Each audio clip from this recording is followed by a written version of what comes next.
ہوگی، جس سمت میں ہوگی، جس طرف ہوگی ہم اس طرف چلیں گے۔ ہری لائٹ اور حجر اسود کے سے چند قدم پہلے ہم رکیں گے، اور جو پہلا کام مطاف میں ہمیں کرنا ہے وہ ہے استباء۔ استباء کہتے ہیں سیدھے کاندھے کو کھلا رکھنا، کھلا کرنا۔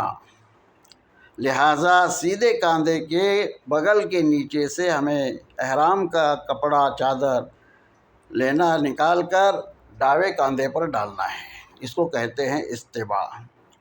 اب مطاف میں دوسرا عمل ہوگا نیت کرنا۔ کاہے کی نیت؟ طواف کی نیت کرنا ہے۔ طواف کی نیت کیا ہے؟ طواف کی نیت یہ ہے، یا اللہ میں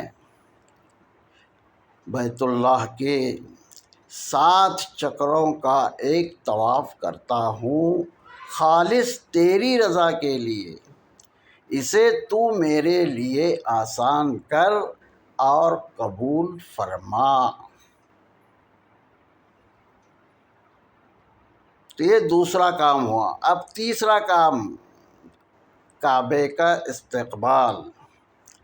ہم حجر اسود کی طرف اپنا رخ کریں گے، کعبے کی طرف، اور اپنے دونوں ہاتھ کانوں تک اٹھائیں گے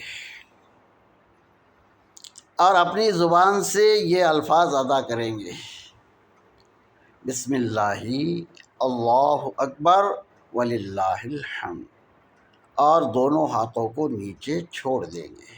یہ ہوا کعبے کا استقبال۔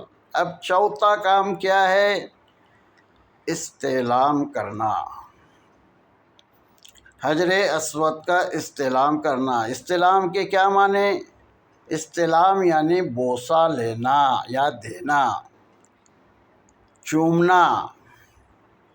لہٰذا ہم اپنا رخ بالکل حجر اسود کے لائن میں اور ہری لائٹ کے درمیان میں کھڑے ہو کر حجر اسود کی طرف اپنا رخ کرنا ہے، اور دونوں ہاتھ کی ہتھیلیوں کو حجر اسود جتنے اونچان پر ہے اتنے ہی اونچان تک اپنے دونوں ہاتھ کی ہتھیلیوں کو کرنا ہے، اور یہ دل میں تصور کرنا ہے کہ میں نے دونوں ہاتھوں کی ہتھیلیوں کو حجر اسود پہ رکھ دیا ہے۔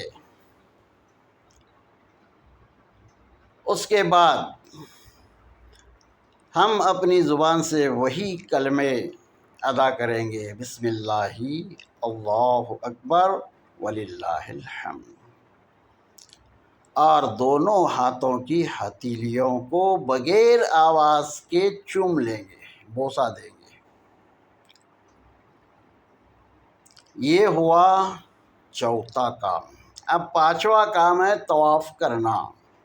طواف کے شروع کے 3 چکروں میں رمل کرنا ہے۔ رمل اس کو کہتے ہیں کہ پہلوانوں کی چال چلنا، سینہ تان کر چلنا، اکڑ کر چلنا، چھوٹے چھوٹے قدم اٹھانا اور تیز چلنا، اس کو کہتے ہیں رمل۔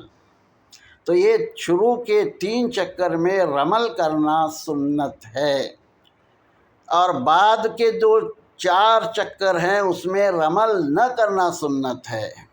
اگر شروع کے 3 چکروں میں رمل کرنا بھول جائے تو آگے کے چکروں میں اس کی کھانا پوری نہیں کرنی ہے، بلکہ جو چھوٹ گیا اس کو چھوڑ دو، چھوٹ گیا۔ اب اس کو دوبارہ آگے کے چکروں میں اس کو ادا نہیں کرنا ہے، کیونکہ ایک سنت کو زندہ کرنے کے لیے دوسری سنت کو ہم ڈیمیج کر رہے ہیں۔ لہٰذا یہ سنت عمل ہے، اس کے چھوٹ جانے سے طواف میں کچھ فرق نہیں پڑتا، لیکن پھر بھی ہمیں چاہیے کہ ہم فکر مندی کے ساتھ اس عمل کو کرنے کی پوری کوشش کریں، کوئی عمل ہم سے بھولے سے بھی چھوٹنے نہ پائے، اس کی فکر کرتے رہے۔ اس طرح یہ 5 عمل ہمیں وہاں پر کرنی ہے۔ اب ہمارا طواف شروع ہوا۔ طواف شروع ہوتے وقت ہماری زبان سے تیسرا کلمہ جاری ہوگا، سبحان اللہ، الحمدللہ، لا الہ الا اللہ، واللہ اکبر، ولا حول ولا قوة الا باللہ العلی العظیم۔ ایک کلمہ پڑھتے ہوئے ہم طواف شروع کریں گے۔ جس وقت ہم مقام ابراہیم سے چند قدم پہلے پہنچیں گے تو اس وقت ہمارے زبان پر یہ الفاظ جاری ہو جائے، وَاتَّخِذُوا مِن مَّقَامِ إِبْرَاهِيمَ مُصَلًّى۔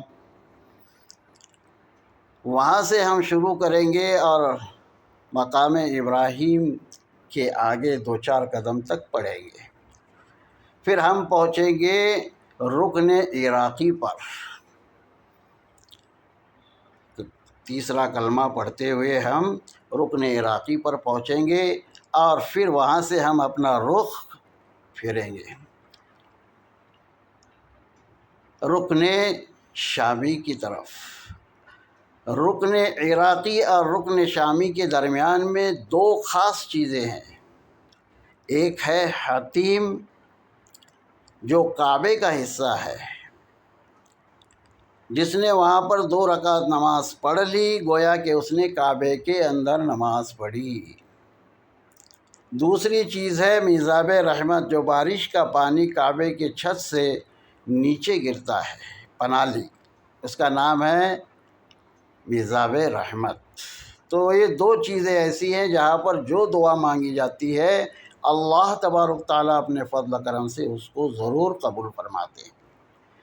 تو اب ہم رکن عراقی سے رکن شامی تک اگر دوسرا وظیفہ بدلنا چاہتے ہیں، دوسرا کوئی وظیفہ پڑھنا چاہتے ہیں تو درود ابراہیم پڑھا جائے اور رکن شامی پر پہنچے۔ رکن شامی سے اب رکن یمانی کی طرف ہم گھومیں گے تو وہاں پر بھی اگر ہمیں کوئی وظیفہ بدل کر پڑھنا چاہتے ہیں، کچھ الگ سے عمل کرنا چاہتے ہیں تو وہاں پر ہم اللہ کے بندوں کے لیے دعائیں مانگیں۔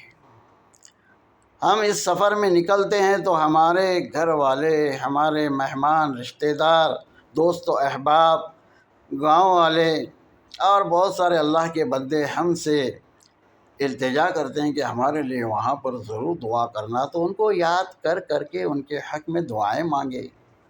اللہ تبارک تعالیٰ ہماری دعاؤں کو ضرور قبول فرمائیں گے۔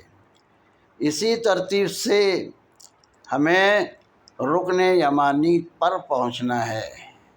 اگر تیسرا کلمہ رکن یمانی تک پڑھا جائے تب بھی چلتا ہے، اس میں کوئی نقص نہیں ہے۔ لہٰذا رکن یمانی پر پہنچنے کے بعد جس وقت ہم حجر اسود کی طرف اپنا رخ کریں گے، اس کونے کی طرف، تو وہاں پر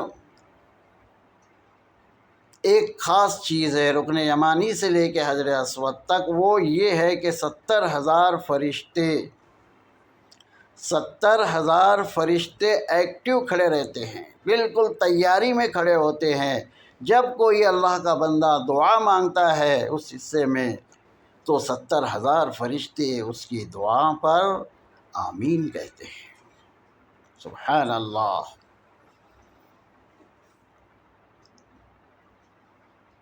کیسے ہماری دعا قبول نہ ہوگی؟ 70,000 فرشتے آمین کہہ رہے ہیں، 100% ہماری دعا انشاءاللہ قبول ہوگی۔ پھر اس کے بعد ہم حجر اسود پر پہنچنے سے پہلے رکن یمانی سے حجر اسود تک عربی میں یہ دعا بھی پڑھی جائے جو نبی پاک صلی اللہ علیہ وسلم سے ثابت ہے، جو آپ صلی اللہ علیہ وسلم نے پڑھی تھی، ربنا آتنا فی الدنیا حسنہ وفی الآخرۃ حسنہ وقنا عذاب النار وادخلنا الجنۃ مع الابرار یا عزیز یا غفار یا رب العالمین۔ تو یہ دعا مانگتے ہوئے ہم حجر اسود پر پہنچے، دوسرا استلام کریں گے، پہلا چکر مکمل ہوگا، اس کے بعد ہم مقام ابراہیم پر پہنچیں گے اور پہلا جو کام کریں گے وہ استباح موقوف کریں گے، جو